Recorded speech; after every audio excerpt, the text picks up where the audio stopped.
ہماری شریعت پہلے سے کامل ہے، ہم نے اسی کو فالو کرنا ہے۔ محرم میں شادی بھی ابھی کیا کریں، محرم میں شادی کے بہت سارے فائدے ہیں۔ ایک یہ کہ برکت ہوگی انشاءاللہ، محرم کا مہینہ ہے۔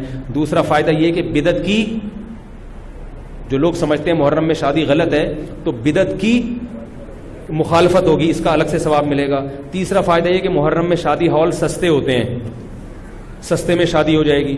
کیا خیال ہے؟ تو فائدے ہی فائدے، مزے ہی مزے۔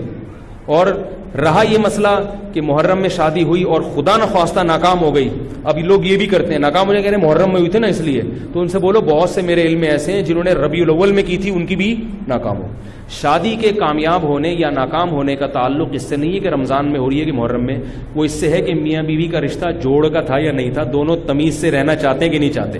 اگر دونوں تمیز سے رہنا چاہتے ہیں تو کہیں بھی نکاح ہوگا انشاءاللہ کامیاب ہوگا۔ اگر دونوں تمیز سے یا دونوں میں سے ایک میں اڑی ہے، وہ رہنا ہی نہیں چاہتا تمیز سے، تو حرم کے اندر بیت اللہ کے اندر بھی نکاح ہوگا تو وہ ناکام ہو جائے گا۔ ویڈیو کے نیچے سبسکرائب کے بٹن پہ کلک کریں، بیل کے آئیکن پہ کلک کیجئے تاکہ ہر نئی ویڈیو کی نوٹیفیکیشن آپ کو مل جائے۔